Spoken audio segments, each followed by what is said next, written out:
You're listening to the Top One English Plus podcast. Welcome to Top One English Plus, the podcast where we explore global trends to elevate your English fluency. I'm your host, and today we're taking an advanced look at a phenomenon that is reshaping the way the world travels. It's a real pleasure to be here. And reshaping is, it's absolutely the right word. We're witnessing a complete transformation in the why and the where of global tourism. It feels like it's moved beyond just logistics. Oh, completely. It's not about booking engines anymore. It's about psychology. Absolutely. Usually when we talk about travel, we focus on the hardware, the booking apps, new airplane routes, maybe digital nomad visas. The practical stuff. Exactly. But looking at the 2026 travel trends, there is this massive shift happening in the software, the human motivation. We're looking at a statistic that, honestly, it blew my mind. I had to read it twice. I know the one you're talking about. According to recent data, a staggering 81% of Gen Z and millennial travelers are now planning their vacations based on movies and TV shows they have watched. 81%. It's a staggering number, isn't it? That's no longer a niche group. No, that's the mainstream. That is the market. That effectively means that for the vast majority of younger travelers, the primary inspiration isn't a travel brochure, it's not a geography class, and it is certainly not a poster in a travel agency window. It's a streaming service. It's Netflix, it's HBO, it's what's on their screen. It almost implies the death of traditional destination marketing, doesn't it? Like the idea that a tourism board can just put up a billboard saying, "Visit France," seems almost archaic now. It's becoming obsolete. I mean, we are witnessing a fundamental shift from that old destination marketing where a board tries to sell you on the physical attributes of a place, the weather or the architecture. The facts and figures. Right, to what we now call entertainment marketing. The story comes first, the location is just the stage, but here's the key. Once the audience falls in love with that story, they want to step onto the stage. They want to physically inhabit the narrative. They need to close the loop. I have to admit, I'm not immune to this. I like to think I'm a rational traveler who looks for good deals in cultural history. But I remember watching a movie a few years back, set in the Scottish Highlands. It wasn't even a particularly good movie, but the way they shot the landscape. I know the feeling. Suddenly, I found myself looking up flights to Inverness at 2 in the morning. I didn't even know I wanted to go there until I saw it framed perfectly on a screen. And that impulse you felt, that's the engine driving billions of dollars in the global economy right now. It's that frictionless move from watching to booking. So today, our mission is to really unpack this trend. We're going to dissect set jetting, which is such a catchy term for chasing movie screens. And we're also going to look at the concert economy. Oh, yes. Specifically the Taylor Swift effect, it's a beast of its own. A category of one, it seems. It really is. And we can't talk about concert tourism without diving into the hard numbers behind the Eras Tour. The economic impact there is rewriting the textbooks on hotel revenue management. But we'll also look closer at Asia. Right. Specifically, how pop culture is revitalizing tourism in places like Thailand and Japan in really innovative ways. And maybe the most important question of all, is this actually sustainable? That's the big one. If everyone goes to the same beach because of a TV show, doesn't that just ruin the beach? That is the multi-billion-dollar question. Can pop culture solve the problem of over-tourism, or does it just accelerate it? We will definitely get into that. It's a packed agenda, so let's dive right in. Set jetting. First off, for our listeners who might be hearing this term for the first time, or maybe they've heard it but just think it's a buzzword, how do we really define it? Well, at its core, set jetting is the act of traveling to a specific location because it was featured in a movie, a TV show, or a book. But I think if we stop there, we kind of miss the point. It's deeper than just sightseeing. It goes so much deeper. It's about emotional connection and validation. Right, because you're not just going to see a building. You're going there to feel something, aren't you? It's not about the architecture. It's about the memory of the scene that happened there. Precisely. Think about the psychology. When you watch a series like The White Lotus or a film like Memoirs of a Geisha, you invest hours of your life into those characters, those narratives. You laugh with them, you cry with them. You form a bond. You do. So when you travel to the location, you aren't just visiting a geographic space. You are validating a cultural experience that you consumed digitally. You are, like I said, closing the loop. You're stepping into the story. It transforms a location from just a place into a global brand. A place becoming a brand. Yeah. A fascinating way to put it. And I think the biggest, maybe most controversial example of this recently has to be what's happening in Thailand. We have all this info on the White Lotus effect. Ah, yes. Now, the White Lotus is a massive hit show, but the irony here is, well, it's palpable, isn't it? The irony is delicious, yes. For those who haven't seen it, The White Lotus is a biting satire. It makes fun of miserable, super rich people behaving badly in these ultra-luxury resorts. Yeah. It critiques the privilege of the 1%. And yet, it is being used to attract the 1%. It's a textbook example of strategic set jetting. so the show picks Thailand for its third season. Yeah. And Thailand, it has a strong tourism sector. It didn't need to be discovered. No, not at all. But it was often associated with a very specific kind of travel, wouldn't you say? Oh, absolutely. The gap year destination. Backpacks, hostels, street food, full moon parties. Cheap and cheerful? Exactly. Low yield, high volume. That's been the bread and butter of Thai tourism for decades. And the government wants to shift that. They want to move up the value chain. The White Lotus provided the perfect vehicle for this. By filming there, the show effectively rebranded the country for 2026. And the Tourism Authority of Thailand leaned into this heavily. They didn't just let the filming happen, they built an entire campaign around it. It's called Healing is the New Luxury. Healing is the new luxury. That sounds expensive. It certainly targets a different demographic than the backpacker crowd. This is a strategic pivot. They're using the aesthetic of the TV show, the stunning villas, the private beaches, the high-end spas, to showcase Thailand as a premier destination for high-end wellness and luxury. So they're capitalizing on the set of the show to change the economic reality of their tourism industry. That's it exactly. It's amazing that a fictional show can dictate real-world economic strategy like that. But I have to ask, is there a risk there? If you brand yourself based on a show about dysfunctional, miserable people, does that send the wrong message? It's a calculated risk. But in the world of luxury travel, aesthetic usually trumps plot. People look at the screen and they don't see the dysfunctional marriage. They see the infinity pool. They see the golden sunset. They see the golden sunset. Yeah. They want to be in that picture. The narrative context seems to matter far less than the visual desirability. So if it looks good on Instagram, the plot is secondary. Essentially, yes. And this isn't entirely new, is it? I mean, people have been visiting literary locations for a very long time. This urge to physically connect with fiction is quite old. That's a good point. I was reading about the impact of Wuthering Heights on the UK. I mean, that book is centuries old, yet the region of Yorkshire still sees a massive surge in interest because of fans of the Bronte sisters. Exactly. Whether it's the classic book or new film adaptations, that moody, rugged landscape becomes a character in itself. People want to stand on the moors and feel that wind. They want to feel the isolation the characters felt. We're Tuscany in Italy.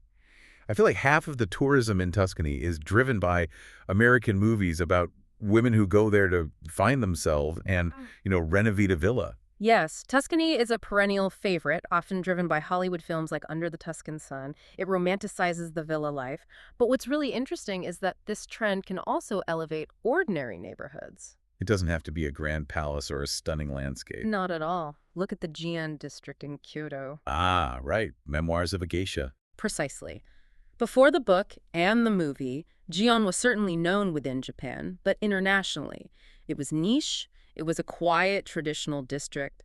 After the film became a global hit, it became a must-visit bucket list item for millions. It turned a neighborhood into a global icon. Overnight. Which brings up its own set of challenges regarding crowds, which I know we'll get to later. But staying on Japan for a moment, because I think Japan is doing something even smarter than just hosting Hollywood movies. They are manufacturing the intellectual property themselves. Japan is fascinating because they're integrating this into their Cool Japan strategy. They are using modern pop culture to save traditional arts. This is where we see some real innovation. I read this in our notes, and I had to double-check it because it sounded like a joke at first. Video games are saving ancient theater. Tell us about Tupin Rambu. Okay, this is a brilliant case study in what we can call cultural bridges. To understand this, you have to understand the source material. Tupin Rambu is an incredibly popular video game. Okay, with you so far. In this game, the characters are essentially handsome personifications of legendary historical swords. Wait, I need to pause you there. So, you have a game about swords, but the swords are actually like pop stars. In a way, yes. Imagine if Excalibur was a handsome young man in a cool outfit. That is the premise. You collect these sword boys, you train them, you fight with them. It has a massive following, particularly among young women. Okay, I think I'm with you. Handsome swords.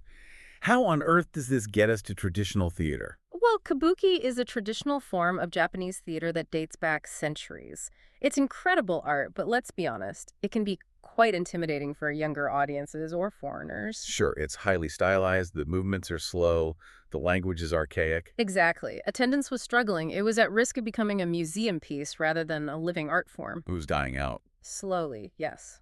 So the producers had a radical idea. How do you connect a video game to kabuki? You adapt the game into a kabuki play. That sounds like a complete clash of civilizations. It does, but it worked beautifully. They took the storylines and characters from Touken Ranbu, these handsome sword warriors, and performed them using traditional kabuki techniques, costumes, and music. And people came. The result was phenomenal. It drew young domestic fans and international tourists to theaters in Tokyo, Kyoto, and Hakata people who never would have bought a ticket to a traditional show. That is genius. It's a gateway drug to culture. That is the perfect term for it. It makes the intimidating accessible. You come for the video game characters you recognize, but you stay for the artistry of the kabuki performance. You leave with an appreciation for a centuries-old tradition you might have otherwise ignored. I love that. It's not about dumbing down the culture. It's about finding a new entry point. Exactly. And it's not just games. We have to talk about anime and manga. This is a massive economic driver. Oh, absolutely. I've seen the term Seichi-jinrei. Yes, Seichi-jinrei. It literally translates to Holy Land Pilgrimage. That sounds very serious. The devotion of the fans is serious. When a location is featured in a hit anime like Your Name or Demon Slayer or Rurouni Kenshin, fans will travel to find the specific staircase, the specific shrine, the specific train station from the show. And these aren't always famous tourist spots, are they? No, often they are completely mundane rural towns. But the anime gives them a sense of significance. And if we want to talk about the sheer economic scale of pop culture tourism in Asia, we have to look at South Korea. The Hallyu or Korean wave. Yes. K-pop and K-dramas. I feel like that train has been running for a while, but it's not slowing down. Is it still growing? It is an economic juggernaut that is still accelerating. We aren't just talking about a few fans visiting Seoul. We're seeing entire towns that are featured in K-dramas becoming pilgrimage sites. I've seen this online. People finding the specific park bench where two characters had their first kiss, or the specific fried chicken shop from a series. Exactly that, and the money involved is just astronomical. In 2019, South Korea earned nearly $800 million from K-pop events alone. Just events. Yeah. Not even counting the drama locations. Just the events. But looking ahead, forecasts suggest that event-driven tourism, which includes concerts and drama locations, could hit $20 billion by the end of the decade. 20 billion. That is wildly impressive. Yeah. It really shows that entertainment is a serious export. It's not just soft power anymore. It's hard cash. It is soft power converted directly into hard currency. And speaking of hard currency, I think I know where you're going with this. we have to shift gears to the Western Hemisphere. We need to talk about the Swift lift. Ah, yes. The economics of Taylor Swift. We simply cannot have a deep dive on entertainment tourism without analyzing this phenomenon. I mean, we've all heard the jokes that she is the music industry. But the data we have on her Eras tour is no joke. This falls under concert tourism, right? Yes, concert tourism is a massive subset of pop culture tourism, and the Eras Tour is, without a doubt, the gold standard.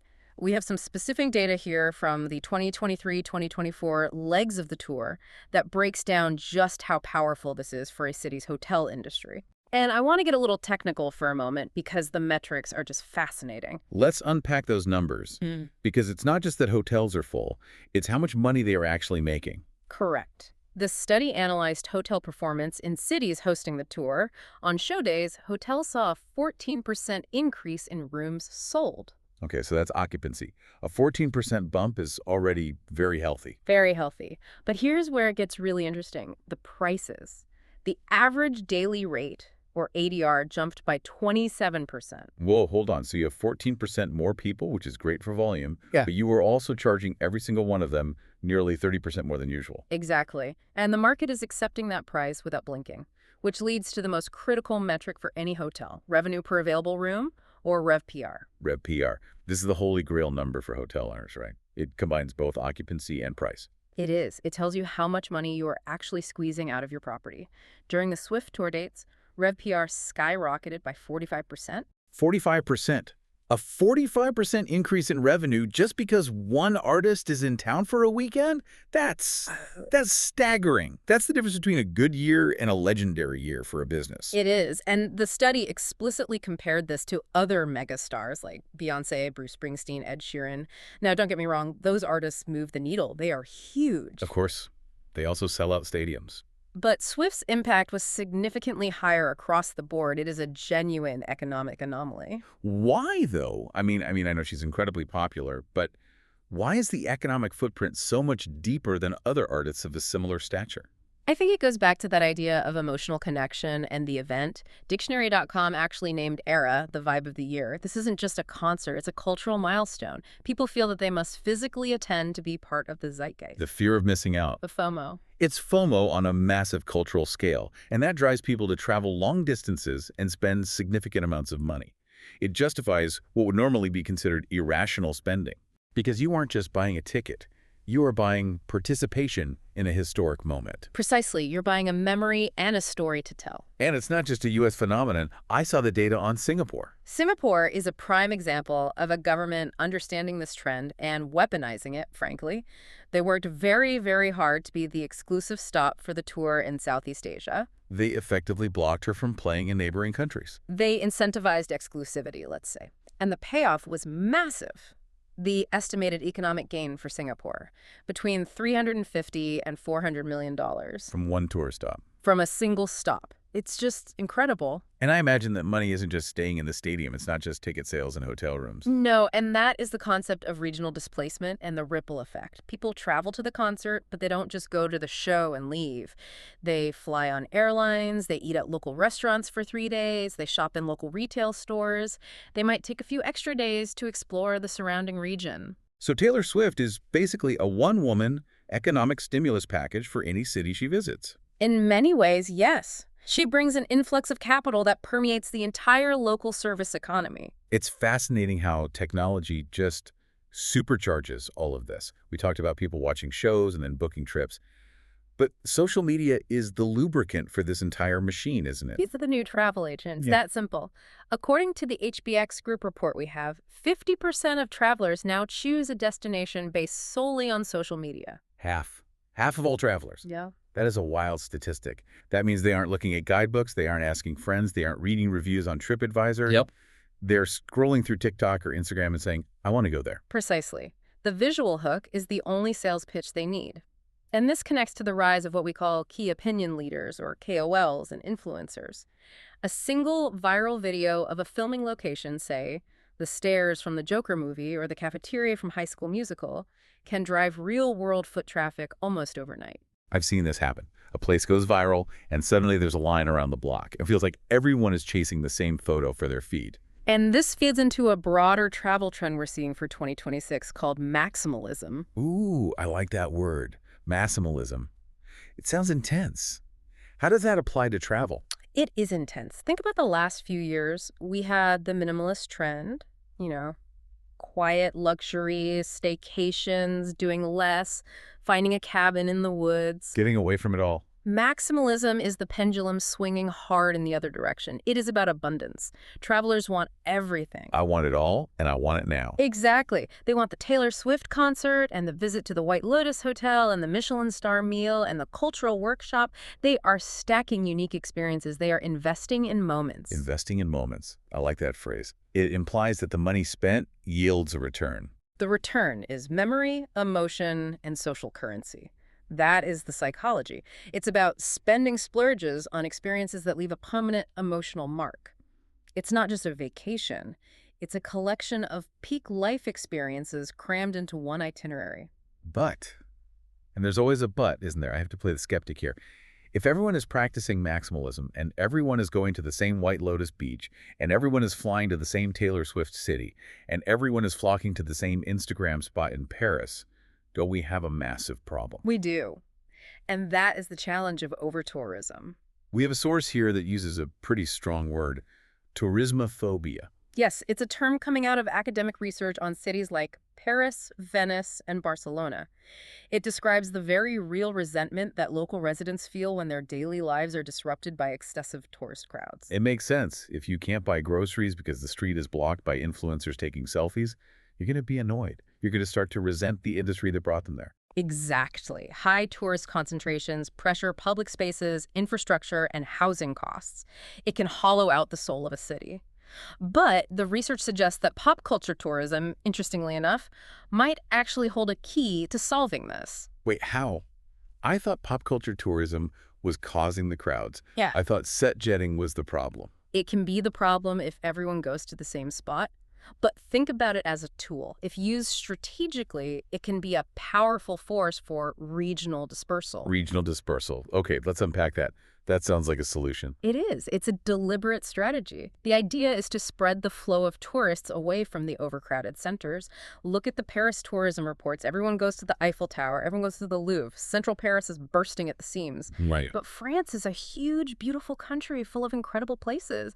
How do you get people to go to the Loire Valley or Versailles or a small village in Provence instead? You give them a story. You give them a story. You use themed routes. For example, a royal heritage trail that links Versailles to other chateaus that maybe were featured in a historical drama. Or a wine route that was seen in a popular romantic comedy. Like how the movie Sideways completely changed the tourism landscape for the San Ynez Valley wine country in California. Precisely. Before that movie, certain regions there were quiet. After the movie, boom. Yeah. If a new hit series is set in a beautiful, lesser-known village in the Loire Valley, suddenly that village becomes a destination. It pulls people out of central Paris. So it reduces the pressure on the capital while revitalizing a rural economy. That's the ideal outcome. Instead of banning tourists or charging entry fees to cities, which some places are now doing, you just lure them somewhere else with a better, more compelling story. The UK is doing this with Wuthering Heights in Yorkshire, right? Pulling people out of London. That's a perfect example. It turns what some might call flyover country into a primary destination. And that directly benefits the locals in those rural areas. Ideally, yes. It creates jobs in hospitality, for tour guides, in local shops in areas that might be struggling economically. It helps to balance the scales and spread the wealth. So it's about being smart with the narrative. If you can control the story, you can control the flow of people. That is the ultimate power of entertainment marketing. It is not just selling a ticket.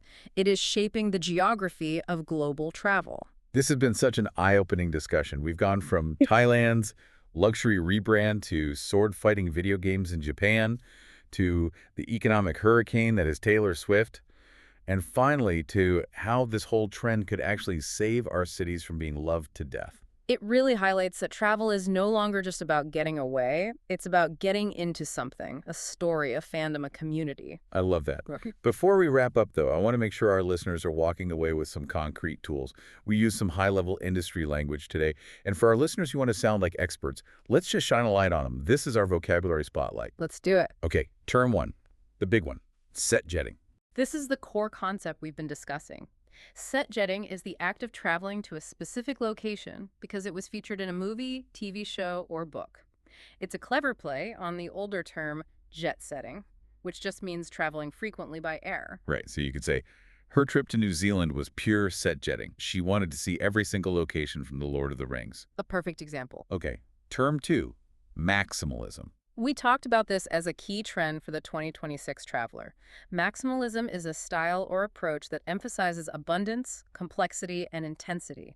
In travel, it means packing an itinerary with high-energy, diverse, and often luxurious experiences. It's the absolute opposite of minimalism. So for an example sentence, embracing maximalism, they booked a trip that included a Taylor Swift concert, a cooking class in Paris, and a hiking tour in the Alps, all in 1 week. Exactly. Doing it all and then some. Term three, Rev P. This sounds like business jargon, but it's so important if you read any financial news about the travel industry. It really is the gold standard metric in the hotel world. It stands for revenue per available room. It's calculated by multiplying a hotel's average daily room rate by its occupancy rate. It's the truest measure of a hotel's financial performance. So going back to our Swift discussion, the economic impact of the concert was undeniable, with local hotels reporting a 45% increase in RevPAR. Which, again, is just a massive, massive increase. And finally, term four, regional dispersal. This is the strategy we discussed to combat over-tourism. Regional dispersal is a tourism strategy aimed at spreading the flow of tourists away from overcrowded city centers and into the surrounding regions and rural areas. So an example could be, to combat overcrowding at the main landmarks, the Tourism Board promoted regional dispersal by highlighting scenic villages just an hour away by train. And ideally, creating a better experience for both the tourists and the locals. Thank you for breaking those down. It really helps to have the specific language to describe these powerful trends. My pleasure. So, as we close out this deep dive, what is the big takeaway here? We've looked at a lot of data, a lot of trends. What does this mean for the average traveler or even for the average English learner listening to us right now? I think the key takeaway is that entertainment is no longer just a distraction, it's a bridge. It connects us to new cultures, it revitalizes local economies, and it inspires us to see the world with a sense of wonder and narrative. It gives us a reason to go. It does, and whether you are chasing a concert or a quiet filming location, you are participating in a global exchange that supports creativity and community. Exactly. You're not just a tourist consuming a place, you're a participant in the story. You are adding your own chapter to it. And who knows? Maybe the next show you binge watch will determine your next passport stamp. I would say it's highly likely.